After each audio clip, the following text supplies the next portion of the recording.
A Estratégia do Dia, o podcast original da Bloomberg Linha.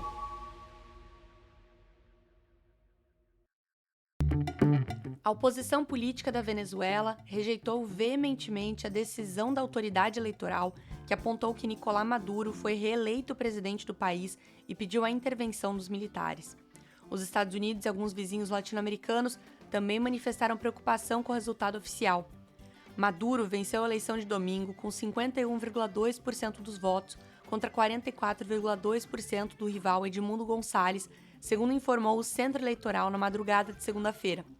Mas a líder da oposição, Maria Corina Machado, diz que a sua coalizão havia conseguido acesso até aquele momento a 40% dos votos tabulados e que Gonçalves, sozinho, havia ganhado 70% dos votos.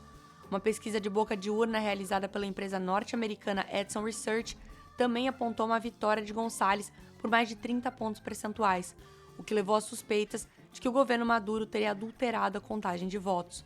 As Forças Armadas da Venezuela têm, segundo Machado, abre aspas, o dever de garantir que a soberania popular expressa na votação seja respeitada, fecha aspas. O candidato Gonçalves, que contou com uma rede de cerca de 30 mil testemunhas voluntárias nas sessões eleitorais, pediu aos apoiadores que evitassem protestos e disse que os aconselharia sobre os próximos passos. A estratégia do dia de hoje é entender o que está acontecendo na Venezuela, quais as chances de Maduro conseguir manter os resultados segundo o CNE do país ou de Gonçalves, o seu opositor, conseguir contestar esse resultado. A gente também fala brevemente sobre como colheitas recordes de trigo estão prometendo frear a inflação alimentar nos Estados Unidos e sobre como um surto da doença Newcastle foi controlado em frigoríficos brasileiros. Eu sou Ana Carolina Zitlag, essa é a Estratégia do Dia e você confere todas as atualizações sobre as eleições da Venezuela nas redes sociais da Bloomberg Linha e também aqui a qualquer momento. Vamos às notícias. Várias horas se passaram entre o encerramento da votação venezuelana e o anúncio oficial, que atraiu grande atenção internacional no final do dia de domingo. Os Estados Unidos têm, abre aspas, sérias preocupações de que o resultado anunciado não reflita a vontade ou os votos do povo venezuelano, fecha aspas, segundo o secretário de Estado dos Estados Unidos, Antony Blinken, na segunda-feira. O presidente do Chile, Gabriel Boric, chamou os resultados de difíceis de acreditar, dizendo que seu país não reconheceria dados não verificáveis. Até o momento da gravação desse episódio aqui, o governo brasileiro não havia se manifestado. Os Estados Unidos, a Argentina e a Colômbia estavam entre pelo menos 11 nações americanas que pediram a Maduro durante a noite para garantir que os resultados respeitassem a vontade popular. Segundo a agência eleitoral venezuelana, o comparecimento dos venezuelanos foi de 59% dos eleitores qualificados. Isso seria um patamar mais alto do que a votação de 2018, que a oposição boicotou, mas significativamente abaixo das mais de 70% de comparecimento nas eleições de 2006, 2012 e 2013. Gonçalves havia dito no domingo que o comparecimento havia sido massivo. Maduro atribuiu o atraso na divulgação do resultado a um hack no sistema de transmissão da autoridade eleitoral e disse que o promotor público investigaria a causa e, abre aspas, faria justiça, fecha aspas. Quando os resultados foram anunciados, uma multidão reunida em frente a Miraflores, o Palácio Presidencial, explodiu em aplausos. Fogos de artifício podiam ser ouvidos por toda a cidade, juntamente com pessoas batendo em panelas e frigideiras, uma forma popular de protesto na América Latina.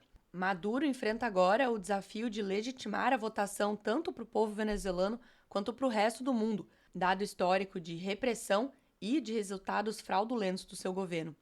Gonçalves concorreu no lugar de Machado, que experimentou um aumento meteórico de popularidade mesmo depois do governo ter proibido de concorrer a cargos públicos. Com a oposição que contesta a votação e a comunidade internacional que levanta dúvidas sobre a legitimidade, é provável que a situação permaneça tensa por vários dias no país. A liderança militar da Venezuela, que há muito apoia Maduro, mas pode agir de forma independente, poderia optar por intervir de alguma forma. A pressão internacional dos aliados, incluindo o Brasil e a Colômbia, também pode desempenhar algum papel. Uma pequena missão de observadores do Centro Carter deve divulgar as conclusões preliminares na terça-feira. Uma missão semelhante das Nações Unidas observou a votação, mas, como é de tradição, não vai apresentar as suas conclusões ao público. A Venezuela retirou o convite para observar a votação de um grupo mais robusto da União Europeia. Gonçalves e Machado buscaram defender na campanha desmantelar os controles do governo sobre a economia, privatizar a indústria do petróleo e reunir as famílias separadas pelo êxodo de 7,7 milhões de venezuelanos. O terceiro mandato consecutivo de Maduro, se começar como planejado em janeiro de 2025, vai ser um desafio. Após a crise econômica que se estendeu de 2013 a 2020, o presidente liderou uma notável transição para longe das políticas do seu falecido antecessor Hugo Chávez, flexibilizou as restrições às empresas, os controles de preços e as regulamentações, e o que é mais importante, permitiu que o dólar americano começasse a circular legalmente. Ele resistiu às sanções econômicas dos Estados Unidos destinadas a enfraquecer o seu governo e prevaleceu sobre Juan Guaidó, que tentou destituí-lo depois de ser reconhecido em 2019 como presidente legítimo da Venezuela pelos Estados Unidos, além de dezenas de nações aliadas. Qualquer dúvida sobre a legitimidade da vitória eleitoral vai dificultar o reconhecimento internacional de Maduro como presidente do país, o que já era esperado, e o tão necessário alívio às sanções econômicas. Agora que invertemos aqui a ordem oficial do podcast, você já está mais bem informado sobre o que deve ser um grande assunto aí dessa segunda-feira, junto com as potenciais chances de medalhas do Brasil. Espero que você tenha passado o final de semana inteiro vendo esportes, tal qual eu fiz.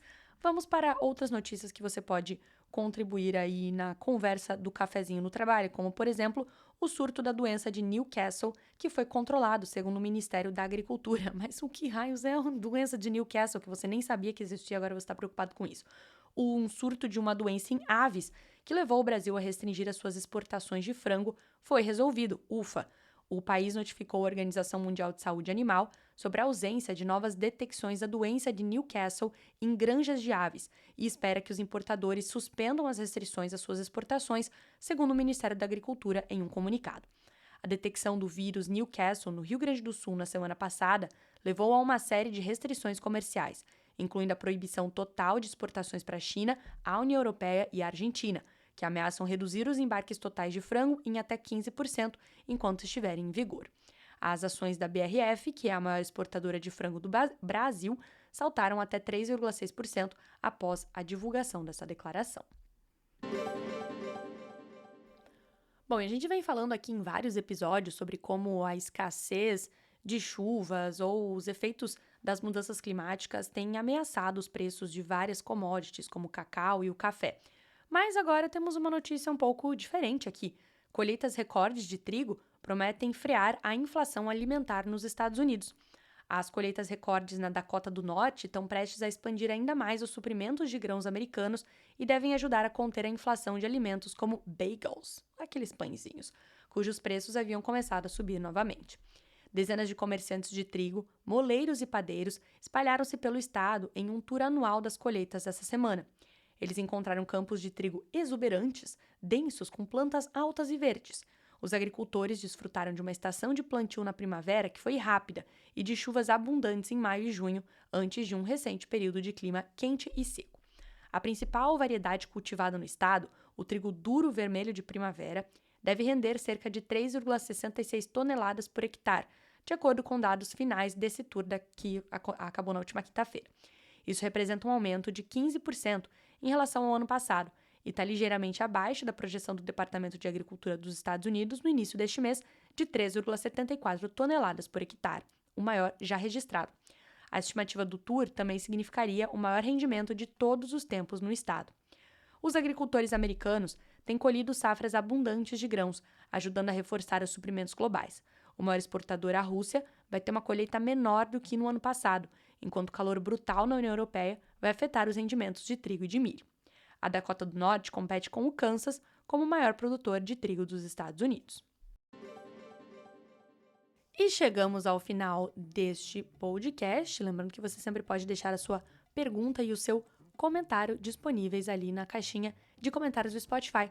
Para quem acompanha aqui o Estratégia do Dia, que eu quase chamei de ouvir um podcast saudoso, sexta-feira, na verdade, o episódio será apresentado por ele, vocês que o adoram, Alan Blanco.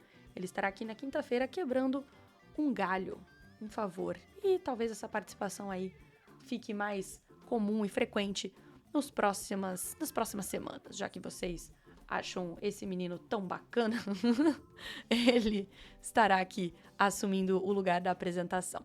No mais, desejo a todos uma ótima semana e a gente se vê amanhã. Até mais.